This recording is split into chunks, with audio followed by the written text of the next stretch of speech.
com grande satisfação que iniciamos mais uma série. Esta série em especial vai falar sobre a nossa vida com Cristo. Que à luz das Sagradas Escrituras, cresçamos juntos na fé, na graça, na esperança e no amor de Cristo.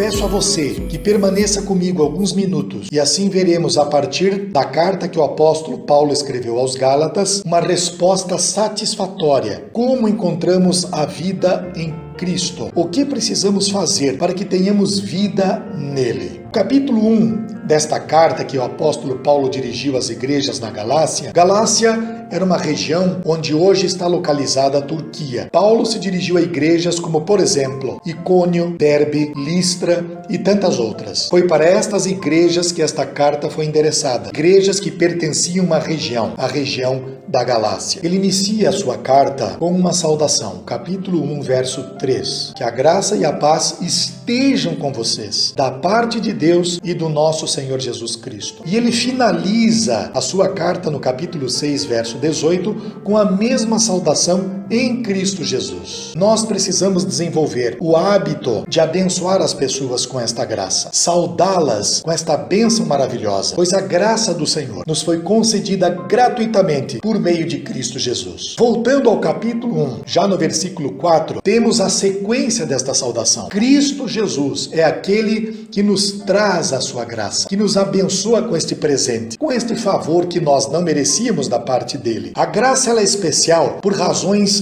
muito importantes. Primeira, porque ela vem da parte de Cristo, ela vem dos altos céus, ela vem do trono de Deus, de um Deus soberano, de um Deus que governa a história e que se assenta na eternidade com grande poder e com grande glória. É o Deus que não está alheio ao que se passa conosco, é o Deus que nos atende em nossas aflições, é o Deus que escuta as nossas orações quando nós estamos angustiados, é o Senhor que sabe das nossas necessidades, conhece as nossas fraquezas, e a graça é este presente que nos traz a vida, que renova a nossa esperança e consola o nosso coração. Num segundo aspecto, a graça de Deus, ela nos livrou deste mundo perverso. É o que está descrito no versículo 4 do capítulo 1. Cristo Jesus manifestou sobre nós a sua graça, a ponto de nos livrar, de nos arrancar, de fazer com que fosse rompido este elo com o mundo de outrora. O apóstolo Paulo, antes de ser alcançado pela graça de Cristo, perseguia a igreja com violência, com crueldade, com o coração carregado de ódio, até o momento em que Cristo Jesus o alcançou. Com sua graça, que foi ministrada ao seu coração, lhe deu uma nova disposição de mente, uma convicção plena da verdade. Há muitas pessoas, conquanto religiosas,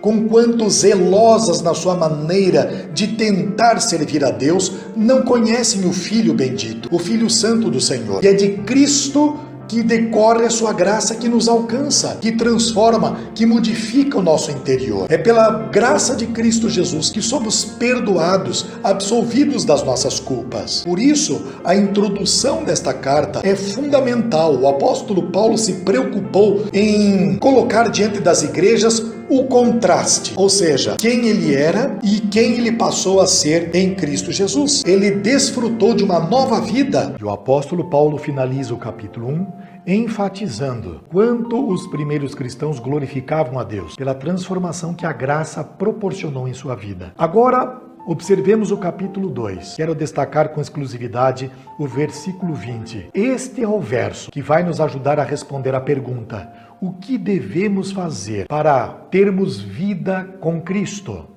O apóstolo Paulo escreve: estou crucificado com Cristo. Logo, já não sou eu quem vive, mas Cristo vive em mim. E esse viver que agora tenho na carne, vivo pela fé no Filho de Deus, que me amou e se entregou por mim. O que devemos fazer então para termos vida com Cristo? Nós precisamos morrer. Essa deve ser a luta do nosso dia a dia. Nós temos a obrigação de matar o nosso eu, crucificar os nossos gostos, crucificar as nossas preferências, de crucificar tudo aquilo que nos afasta do Senhor. Precisamos crucificar tudo aquilo que impede a nossa comunhão com Deus. É exatamente isto que a palavra de Deus nos mostra. Estamos atravessando uma situação em que esta é a urgência da palavra. Precisamos morrer para vivermos com Cristo. Estar crucificado com Cristo nos traz implicações. Nós só teremos vida com Cristo quando morrermos, quando estivermos dispostos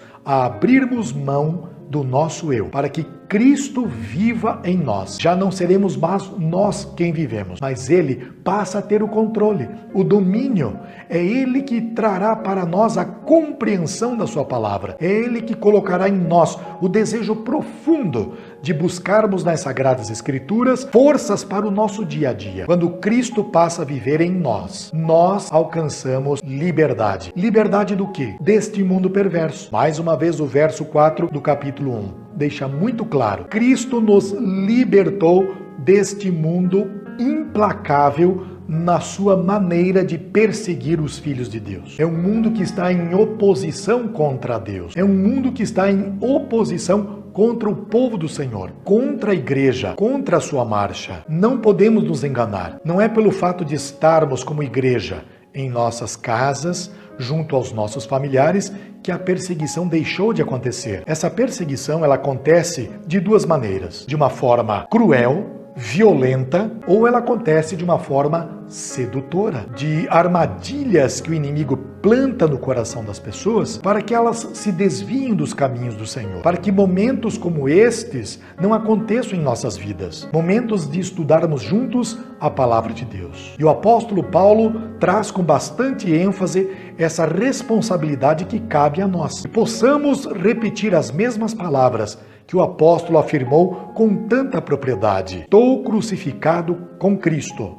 Logo, não sou eu quem vive, mas Cristo vive em mim. Foi Cristo que me chamou para a liberdade. Liberdade deste mundo perverso, deste mundo que nos atrai, quer nos atrair, quer nos seduzir e depois nos descartar. É aquela perseguição sorrateira que vem pela sedução, que atrai, gera cobiça no coração das pessoas, especialmente daqueles que procuram caminhar com Cristo e ser fiel aos seus mandamentos. Este mundo que atrai e que seduz tem gerado muitas pessoas tristes, angustiadas. Muitos estão amargurados, angustiados, porque descobriram que este mundo é incapaz de oferecer segurança, de oferecer garantia de vida. Este mundo não nos garante a vida verdadeira.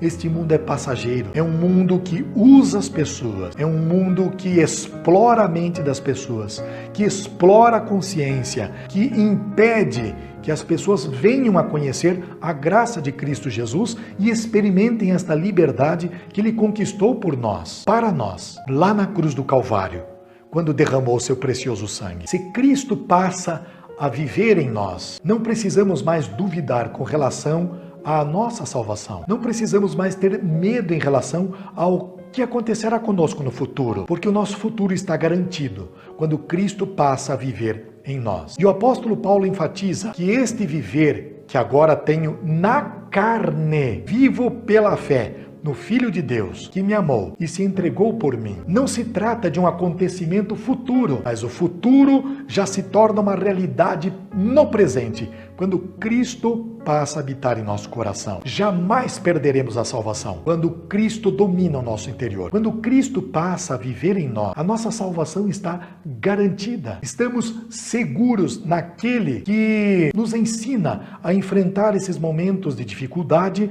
olhando para o alvo da nossa soberana vocação. É Cristo Jesus.